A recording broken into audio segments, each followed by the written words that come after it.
Hello दोस्तों, मेरा नाम रोहित और स्वागत है आपको अपने यूट्यूब चैनल बीसी सेंटर में। तो आज का जो मैं वीडियो बताने वाला हूँ ना, ये वीडियो बहुत ही इंपॉर्टेंट है आपके लिए, क्योंकि इसमें मोस्ट इंपॉर्टेंट क्वेश्चन बताने वाले हैं बीबीएमकेयू।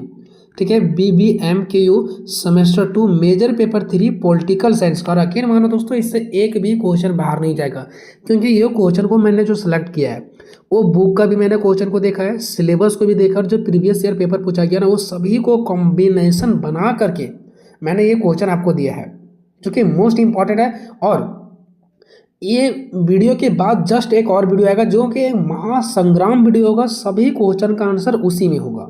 ये तो इंपॉर्टेंट क्वेश्चन का वीडियो है, इसके बाद जो आएगा ना वो महासंग्राम वीडियो आएगा, जिसमें से सभी क्वेश्चन का आंसर एक ही वीडियो में कंप्लीट आपको मिल जाएगा। ठीक है, जितना मैं बता रहा हूँ बस उतना ही क्वेश्चन पढ़ के जाओ, यकीन मानो एग्जाम आपका बहुत ही बेहतर जाने वाला है। पहला क्वेश्चन क्या, देखो, राजनीतिक सिद्धांत का अर्थ, प्राकृतिक और महत्व की व्याख्या करें। ठीक है, अब देखो दोस्तों, एक क्वेश्चन इस पर भी आ सकता है, परंपरावादी राजनीति शास्त्र की विशेषताओं का वर्णन करें, आधुनिक राजनीति शास्त्र की विशेषताओं का वर्णन करें। अब यहाँ पर देखो मैंने इसको इस टाइप से क्यों लिखा, तो ऐसा इसलिए लिखा ना क्योंकि राजनीतिक सिद्धांत का ही दो गो प्राकृतिक होता है, एक परंपरावादी राजनीतिक शास्त्र और एक होता है आधुनिक राजनीति शास्त्र। ठीक है, ध्यान दीजिएगा।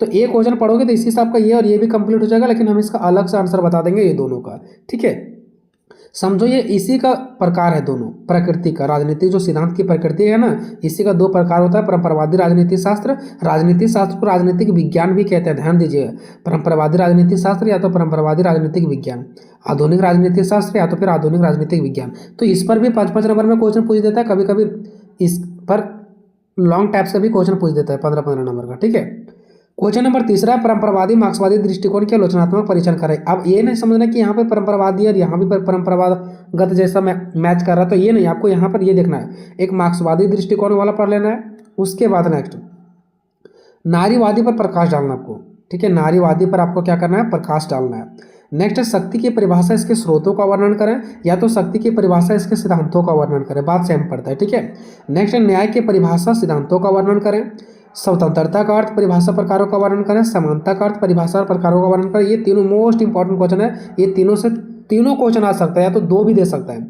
अब देखो दोस्तों, आप न्याय के बारे में पढ़ लोगे, स्वतंत्रता के बारे में पढ़ लोगे, समानता के बारे में पढ़ लोगे। ठीक है, तीनों पढ़ लोगे। हो सकता है क्वेश्चन ऐसे भी दे देगा दोस्तों कभी कभी कि न्याय और स्वतंत्रता के बीच क्या संबंध है, इसके बारे में बताया, तो आपको आंसर कैसा डालना है, सबसे पहले आपको न्याय के बारे में बताना है, उसके बाद स्वतंत्रता के बारे में बताना है, उसके बाद ये दोनों में संबंध क्या है वो थोड़ा सा बता देना। मतलब मैं आपको ये बता रहा हूँ कि अगर मान लो कि ये तीनों क्वेश्चन पर संबंध भी दे सकता है, जैसे दे देगा ऐसे, स्वतंत्रता और समानता के भी संबंधों का वर्णन करें, तो स्वतंत्रता के बारे में भी लिख देना और समानता के बारे में लिख देना, इससे कोई डिफरेंट नहीं है, ये तीनों बस हम लोग पढ़ लेंगे। बाकी किसी पर भी अगर दे दे संबंध के बारे में, इससे इस पर संबंध या इस पर संबंध दे दे, तो बस वो दोनों के बारे में आपको लिख देना है।